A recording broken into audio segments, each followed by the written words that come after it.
você que nos acompanha em mais esta edição do Secov Entrevista.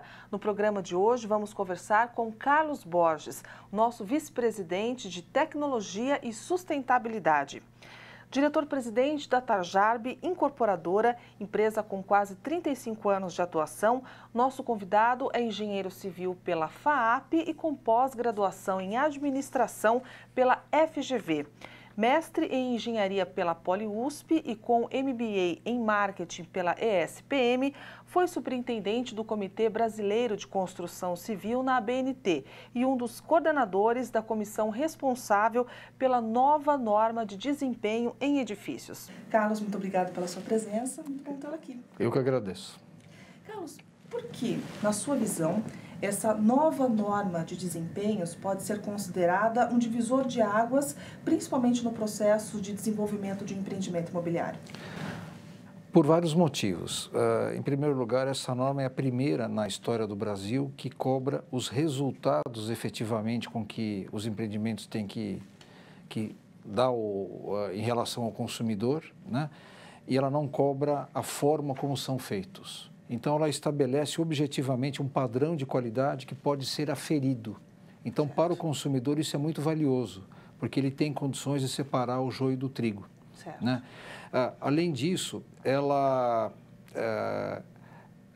continua uma tendência que é mundial, o Brasil está um pouco atrasado nesse aspecto, e ela estabelece, do ponto de vista de projeto, uma mudança significativa na forma de trabalhar. Então, hoje, o desempenho, os agentes do setor, querendo ou não, são sócios do desempenho. Então, os projetistas, os incorporadores, os construtores, os fabricantes de material, os sistemistas, os administradores pós-condomínio e os usuários. Então, são sócios do desempenho todos e tem uma questão muito importante que é o tempo, da vida útil. Então, o desempenho não faz sentido ser falado se não for uma dimensão temporal. E hoje, isso talvez seja o aspecto mais importante de toda a norma. E a razão é a seguinte: o custo de um empreendimento global, mais ou menos 20% é construção e 80% é uso, operação e manutenção no horizonte de 50 anos, aproximadamente, né? E como 70% a 80% das obras públicas populares são financiadas com dinheiro público, a partir do momento que os incorporadores têm a obrigação de conceber os empreendimentos em relação a uma vida útil mínima obrigatória, essa equação de custo global fica mais adequada, mais otimizada. Certo. Então, você obriga os incorporadores a não economizarem tanto na construção e a equilibrarem essa equação, o que é muito interessante para o país. É uma ótima utilização dos recursos públicos, né? Além disso, tem esse aspecto que é um efeito colateral, que eu citei agora há pouco, que é a obrigatoriedade que o setor teve de se unir para atender a norma. Então, querendo ou não, como todos são sócios do desempenho, houve e está ocorrendo uma mobilização das empresas, dos fabricantes de materiais, para que esse conjunto de atividades resulte no desempenho atingido do ponto de vista do usuário, né? E o mais importante, talvez de tudo, é que o grande beneficiário desse trabalho são os usuários, porque o padrão de qualidade do setor está aumentando, é como se a régua tivesse aumentado um pouco, né? Então, isso é uma coisa muito positiva e que já está gerando uma mobilização enorme, né? Hoje estão sendo feitos cursos, teses de mestrado, novas normas são elaboradas, né? Então, é um aspecto muito positivo para o país como um todo. E além dessa união, né, que o senhor citou, houve algum outro tipo de reação importante por parte do mercado? Olha, a consequência para o mercado maior é a melhoria da qualidade das construções. Mas a principal repercussão é a mudança da metodologia de projeto. A norma de desempenho envolve um modelo mental novo de concepção de empreendimentos. Então, o empreendimento precisa ser pensado desde o seu início, num horizonte de tempo longo, e ele tem que desempenhar ao longo do tempo. Então, a especificação dos materiais, dos sistemas, né? Então, essa é a grande dificuldade, porque a cultura brasileira não estava preparada para o desempenho, né? Mas isso está mudando e a gente tem, aqui no Secov, feito muitos seminários e a semente está germinando. E essa adaptação à nova norma tem gerado novos custos para as empresas? Olha, isso é uma coisa que varia muito em função da tecnologia utilizada, do tipo de empreendimento e especialmente da cultura que a empresa tem em relação ao atendimento ou não a normas. O Brasil tem um acervo normativo de mais de 1000 normas lá na BNT, que são normas que dão o como fazer, não cobram o resultado. Essa é a grande diferença. A norma de desempenho cobra o resultado, né? E estas normas estão em parte desatualizadas e em parte não eram conhecidas. A gente não tem uma cultura de cumprimento de normas. As empresas que já cumprem normas técnicas têm um impacto muito pequeno de custo no atendimento à norma de desempenho.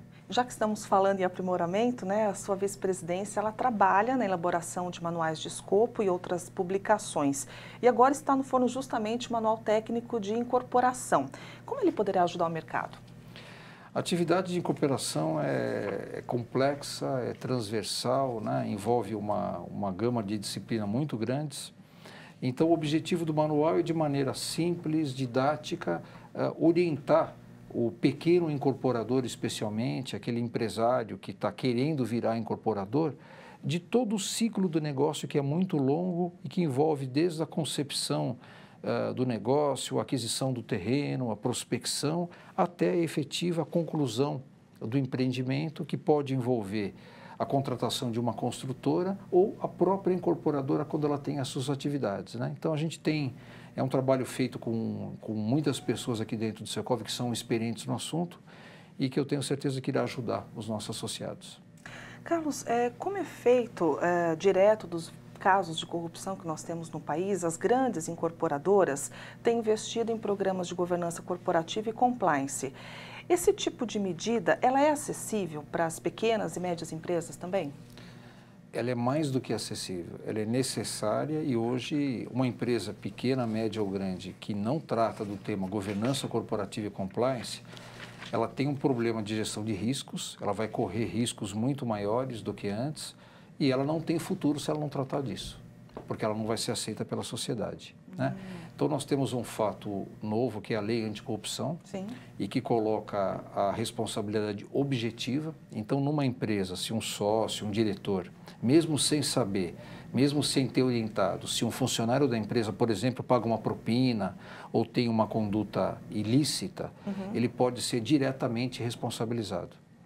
Então, tem um aspecto essencial e respondendo a sua pergunta, é absolutamente acessível e factível de se trabalhar com programas de compliance em empresas de qualquer porte, né? Então, com essa realidade, as empresas têm que tratar desse assunto e têm que mitigar os seus riscos. E tem um outro aspecto, como eu comentei no início, da sociedade, que cada vez mais não serão aceitas empresas que não levem em conta esse tipo de coisa, né? Então, o pacote governança corporativa, que envolve uma relação harmônica entre todos os interessados na empresa, né? Então, o conceito aumentou muito. Não é só os acionistas que querem ter lucro. A empresa tem que se preocupar com a comunidade, com o meio ambiente, com a sustentabilidade do negócio, com a ética, com os colaboradores, né? Então, esse pacote governança e compliance, ele tem um aspecto da evolução da sociedade e tem um aspecto de gestão de riscos, né?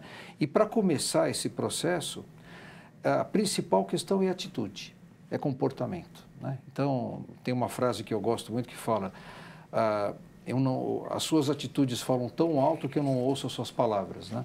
Então, o empresário, numa empresa de médio e pequeno porte, que é o foco aqui dos associados do Secov, se ele não quiser que sejam pago propina, se ele não quiser que haja caixa 2, não tem. Ele tem governabilidade sobre o processo. Então, o primeiro aspecto é uma decisão, é uma atitude no sentido de fazer as coisas de maneira correta, e aí existem vários instrumentos. Numa empresa pequena, por exemplo, você cria um comitê de gestão de riscos e compliance, você elabora um código de ética e de conduta, treina as pessoas, fazem os colaboradores assinarem. Você pode contratar um canal de denúncias anônimas para deixar muito claro que se alguém perceber alguma coisa, poderá de maneira anônima e segura relatar para a alta direção. E o mais importante é se falar a respeito, é se praticar, né? E tem uma questão que é o capital cívico da empresa, que é o conjunto de valores que permeiam a cultura e que estão associados a mais ética ou menos ética, né? E que vão evoluindo à medida que isso vai sendo realmente praticado. Na convenção Secov, que acontece no final de agosto, você vai falar sobre retrofit, né, em painel voltado a administradoras e também a síndicos. De forma resumida, qual seria a principal mensagem desse painel? Então, eu acho que a questão do retrofit, em primeiro lugar, há muita gente que não entende exatamente o que é retrofit, né? O retrofit, ele é mais do que uma reforma. Ele tem normalmente uma magnitude maior e um objetivo maior associado, por exemplo, a uma atualização tecnológica, a uma melhoria de desempenho, a uma mudança de uso, a uma mudança de valor, né? Então, muitos empreendimentos, hotéis, qualquer tipo de empreendimento chega a um certo ponto que ele tem que se atualizar, senão ele sai de mercado, basicamente, né? Então, o retrofit é uma tendência porque a gente tem uma restrição ao ambiente construído pela própria dinâmica da cidade de São Paulo, pela escassez de terrenos, e ele cada vez será importante para que as empresas, como eu disse, atendam a objetivos específicos. Do ponto de vista de quem trabalha para fazer o retrofit, o incorporador, o construtor, é uma obra que exige uma expertise muito específica, com uma gestão de riscos maior, porque existe uma dificuldade natural de você orçar um retrofit. Você sempre tem surpresa. Aliás, a única coisa que você sabe é que você vai ter uma surpresa, né? E existem, em algumas situações, dificuldades de se atender o nível de desempenho desejado por limitações técnicas, de espaço. Às vezes eu não consigo, por exemplo, alterar um sistema de ar-condicionado porque eu não tenho shafts, eu não tenho espaços técnicos para fazer isso. Então, o retrofit, embora seja uma tendência, é uma atividade que exige muito cuidado por parte do profissional ou da empresa que está atuando lá, porque ela envolve mais riscos realmente. Carlos, muito obrigado pela sua presença aqui. Foi muito bom tê-lo aqui no Secov Entrevista. Eu que agradeço. Contamos com a audiência de todos vocês na próxima edição do Secov Entrevista. Bom dia e ótima semana a todos.